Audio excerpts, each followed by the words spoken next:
Teorias conspiratórias existem desde que o mundo é mundo, e eu acredito que você já tenha ouvido falar de muitas delas. Provavelmente você já ouviu falar que o pouso na Lua realizado pelos astronautas norte-americanos, na verdade, é uma fraude.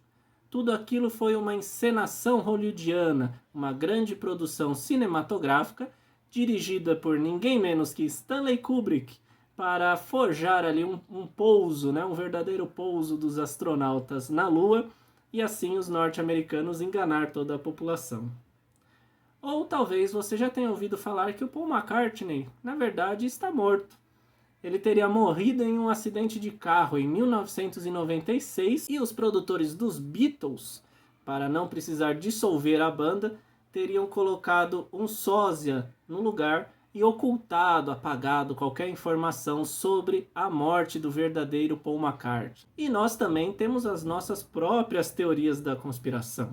Por exemplo, você já ouviu falar do ET de Varginha? Mas o que você talvez não saiba é que o corpo do ET de Varginha está sendo mantido em segredo, secretamente, né, em um laboratório na Unicamp. É o que dizem os teóricos da conspiração. Mas será mesmo que conspirações não existem de forma alguma? Será que toda conspiração é alguma teoria maluca que não tem nenhuma evidência, né, nenhuma possibilidade de existência? Se a gente pensar numa definição para conspiração, aqui eu vou usar uma definição que eu peguei em alguns artigos de pesquisadores que estudam o tema, tá? Sempre lembrando vocês que as referências vão estar todas aqui embaixo, provavelmente no primeiro comentário fixado. E essa definição ela vai dizer o seguinte, que as conspirações elas seriam um acordo secreto entre dois ou mais atores poderosos para usurpar o poder político ou econômico, violar direitos ou acordos pré-estabelecidos, acumular segredos vitais ou mesmo alterar ilegalmente qualquer estrutura governamental ou outras instituições. Se a gente pensar dessa forma, não é muito esquisito imaginar que conspirações reais possam existir. E elas realmente existem, né? Algumas costumam vir à tona, como por exemplo, nós temos aí o famoso caso de Watergate lá nos Estados Unidos, um caso clássico de corrupção em que o presidente Nixon ele foi aí meio que forçado a renunciar, né, a abdicar do seu cargo. Nós temos recentemente, por exemplo, a delegação russa inteira pega num exame antidoping.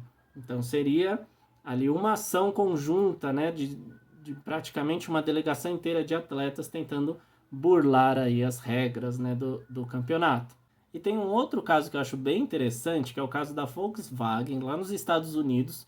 Quando a empresa estava ali próxima da falência, ela resolveu adulterar, ela resolveu maquiar ali alguns testes sobre os poluentes emitidos pelos seus veículos, para dizer que eles estavam produzindo uma frota nova, ecológica, ecologicamente correta e tudo mais. Os carros a diesel, né? Essa história chamou bastante atenção porque alguns cientistas, né, diversos pesquisadores, acharam os resultados apresentados pela empresa ótimos, né? Se realmente eles estavam emitindo, né, se os carros estavam emitindo um nível tão baixo de poluentes, aquilo seria um marco para a indústria automobilística. Então eles resolveram checar para tentar de alguma forma replicar aquela tecnologia.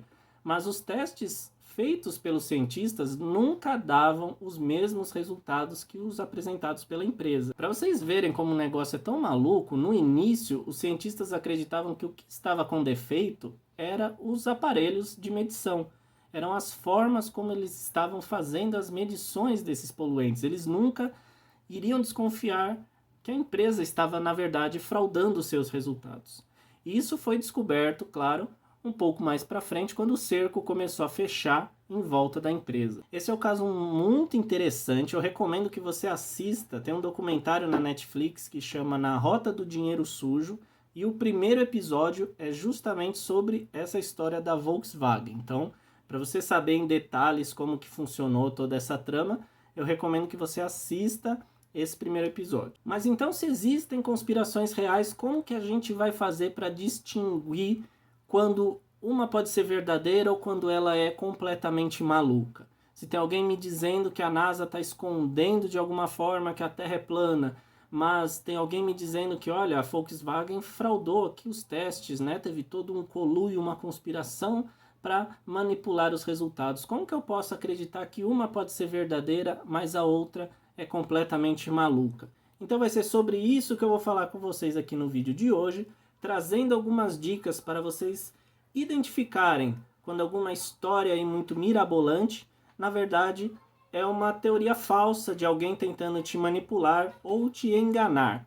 Então, papel e caneta na mão para anotar todas as dicas e bora aí para mais um vídeo aqui no canal Biosfera.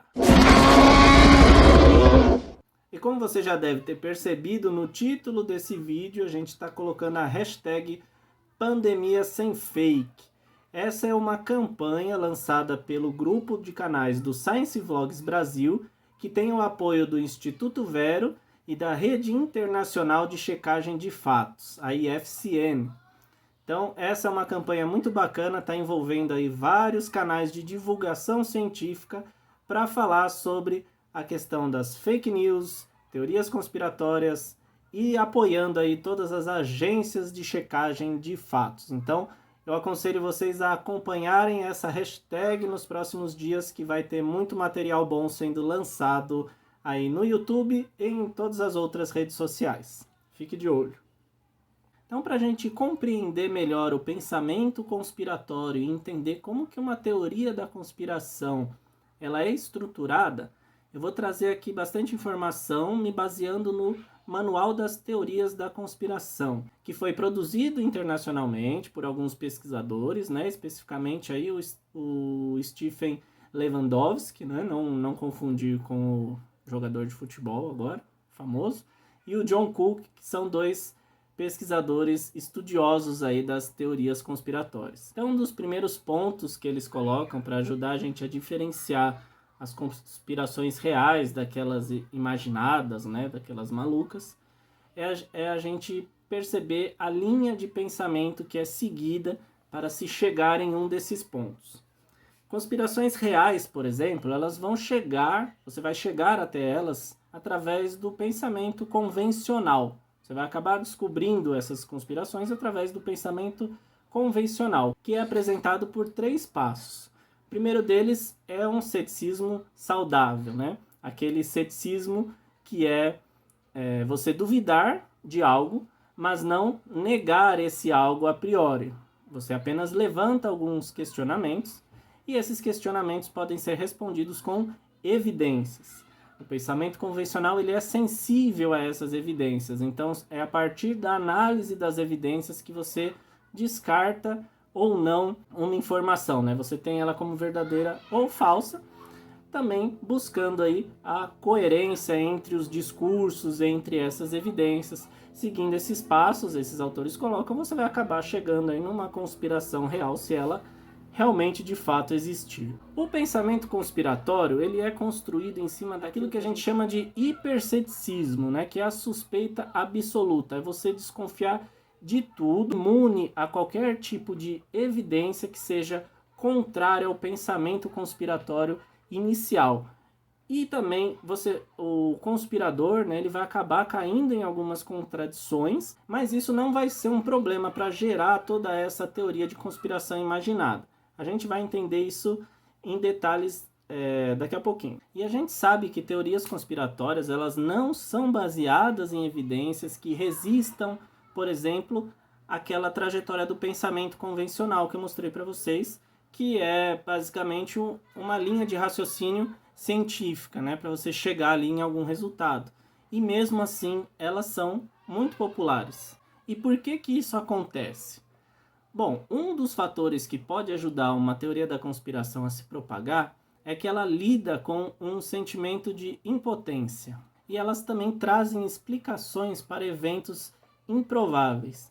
Por exemplo, algumas pesquisas observaram que pessoas que estão propensas a defender e a espalhar teorias conspiratórias são aquelas que se sentem mais impotentes ou vulneráveis diante de alguma informação, diante de algum questionamento ou alguma situação aí que possa gerar ansiedade, né? Muitas dúvidas, que necessite aí de uma resposta, né? Então a teoria da conspiração, ela vai pegar essas pessoas e vai, vamos dizer assim, acalmar essas pessoas, né? Esse sentimento de impotência, ele vai sumir diante de uma explicação.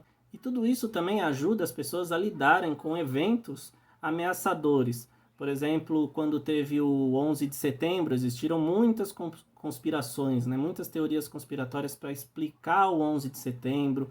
Muitas teorias conspiratórias envolviam a origem do Zika vírus, o espalhamento do Zika vírus, e a mesma coisa aconteceu agora na pandemia da Covid-19. Muitas teorias conspiratórias surgindo para tentar lidar com essa ameaça, né? E a gente vai ver mais para frente que isso vai gerar aquela contradição que eu comentei para vocês ali na formulação do pensamento conspiratório, porque ao mesmo tempo que se colocava a Covid-19 como algo criado para matar as pessoas, uma forma de lidar também com a ameaça, né, com esse pensamento ameaçador, era dizer que não, é só uma gripezinha, é algo que não está fazendo mal, está tendo uma histeria da imprensa internacional. Então existe essa contradição de você ter ali uma arma biológica, mas que ao mesmo tempo não faz mal nenhum, é só uma gripezinha. Para auxiliar a gente nesse caminho, na hora de saber o que é verdade ou não, o que pode ser uma história verídica ou uma conspiração imaginada, os pesquisadores listaram para a gente 7 sinais que indicam um pensamento conspiratório. São esses 7 sinais que você está vendo aqui na tela, e dá para já perceber que as siglas em inglês, né, as iniciais em inglês de cada um desses sinais formam a palavra conspire. E o primeiro sinal é o C de contradição, que é o que eu já venho falando aqui desde o início do vídeo. Contradições acabam ocorrendo porque os teóricos da conspiração, eles querem de toda forma, né, eles têm essa crença absoluta em negar a narrativa oficial do fato. É como essa imagem que a gente está vendo aí na tela de alguns apoiadores do presidente Donald Trump lá nos Estados Unidos, confrontando aí médicas e enfermeiras. A gente vê uma placa dizendo ali que a hidroxicloroquina é a cura, enquanto a gente vê uma outra faixa dizendo que a cura é pior do que o vírus. Então essa é uma forma de ilustrar aí a contradição nos discursos que são adotados por quem quer negar a pandemia de alguma forma. E o segundo sinal é a letra O, de overriding suspicion, que é a suspeita absoluta, que é aquilo que a gente já estava comentando sobre um hiperceticismo, né? Um ceticismo absoluto em que se nega qualquer coisa que não tenha relação com a teoria conspiratória.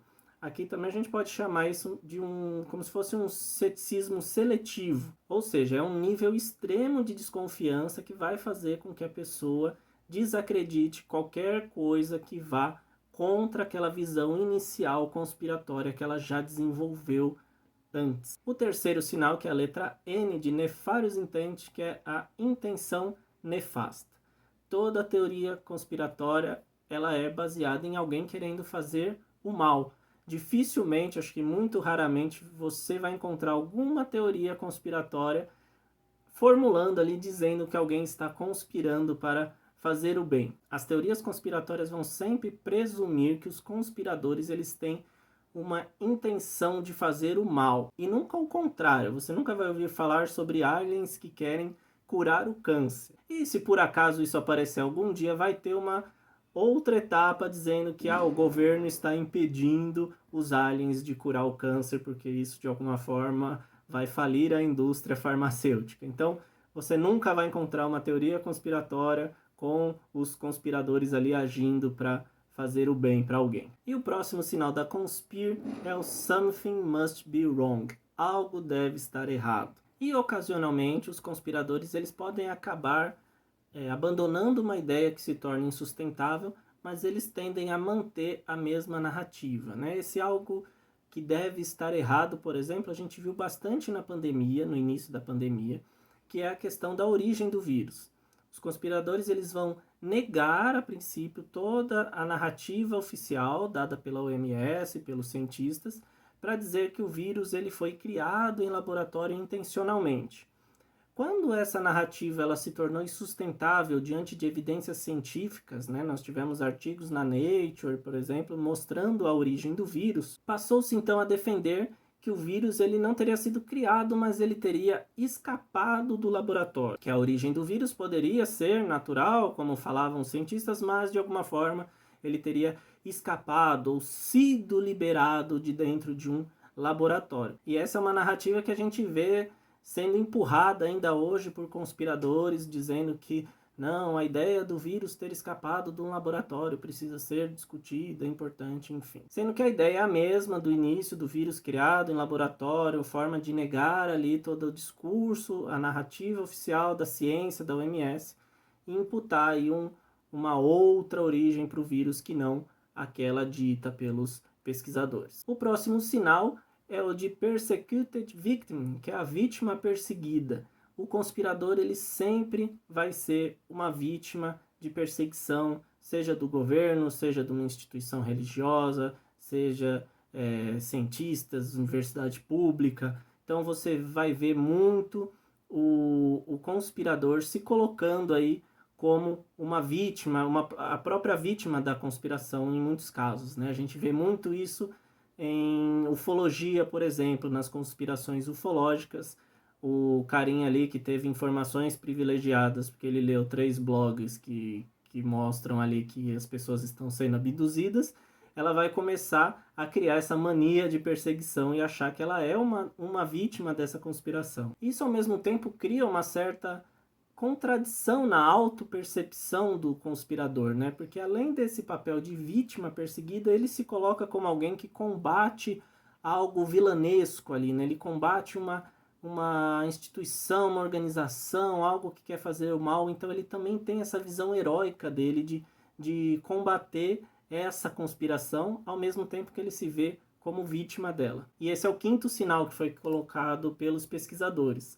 O 6º sinal é o I de Immune to Evidence, imune às evidências. Isso é o que a gente já começou a falar lá atrás, quando eu mostrei o pensamento convencional, científico, né, diferenciando ali do pensamento conspiratório.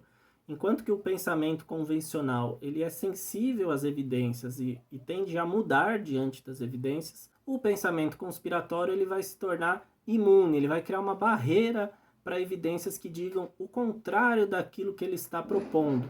Em alguns casos, as evidências contrárias elas podem ser reinterpretadas para se encaixar na teoria da conspiração. Por exemplo, quando começaram a sair estudos dizendo que a cloroquina ela não tinha nenhum efeito benéfico para o tratamento da Covid-19, surgiu então a necessidade de reinterpretar esses dados e colocar as revistas científicas, os cientistas, como parte da conspiração, para negar ali os benefícios da cloroquina, porque isso estaria de acordo com a indústria farmacêutica, porque eles queriam vender vacina, porque eles estavam a favor da doença.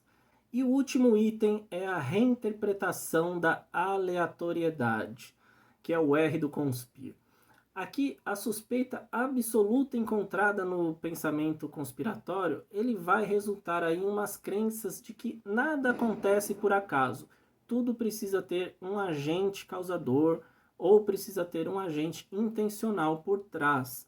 A gente vê muito isso em pseudociências, como, por exemplo, o criacionismo ou o design inteligente. Os proponentes do design inteligente, eles negam a evolução através da seleção natural, pelo simples fato deles não aceitarem que um processo como a evolução, um processo como a especiação, né, o surgimento de novas espécies, possam ocorrer ao acaso, de forma natural, através de mutações. Precisa haver um agente guiando esse processo para que ele funcione. E na pandemia nós vimos os conspiradores adotarem esse mesmo tipo de pensamento dos proponentes do design inteligente. Ao mesmo tempo que eles negavam ali a origem natural do vírus, eles colocavam que precisava ter um agente intencional por trás. O vírus teria que ter sido criado em laboratório pelo governo chinês para causar o dano X ou Y, ou o vírus teria que ter escapado do laboratório ou sido liberado do laboratório. Então eles ignoram a possibilidade do vírus simplesmente surgir, do vírus simplesmente se adaptar para infectar seres humanos, que é o que provavelmente aconteceu, é o que as evidências indicam. Então, mesmo que essas pessoas descartem a possibilidade de um design inteligente ou do criacionismo, a gente vê que a linha de pensamento é exatamente a mesma, não se difere ali em nada. A diferença é a motivação, que no caso do design inteligente, do criacionismo, é uma motivação religiosa, e no caso da conspiração, do vírus criado em laboratório, é uma motivação ideológica e política. E isso vai ser comum para muitas teorias conspiratórias. Eu não estou me estendendo muito aqui, eu estou focando mais na pandemia, mas a partir da análise desses sinais, vocês vão percebendo isso em teorias conspiratórias mais conhecidas. E é exatamente essa a ideia dos pesquisadores ao criar esse manual das teorias da conspiração, demonstrando que quando as pessoas elas são alertadas, né, sobre as falhas do raciocínio dos teóricos da conspiração,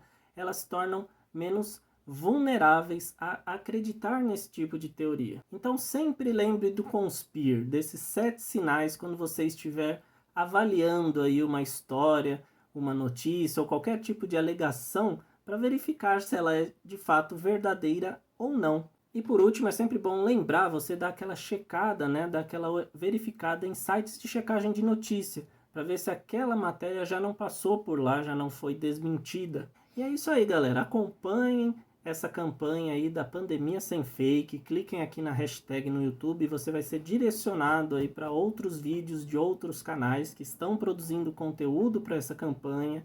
O Instituto Vera, ele ainda não tem site, mas assim que tiver alguma coisa, eu vou comunicar aqui para vocês, ou vou divulgar aí nas minhas redes sociais. Então acompanhe a gente aqui no YouTube, se inscreva aí. Também lembre-se de seguir a gente lá no Instagram, no Facebook, no Twitter. Eu vou estar passando mais informações sobre isso lá, tá?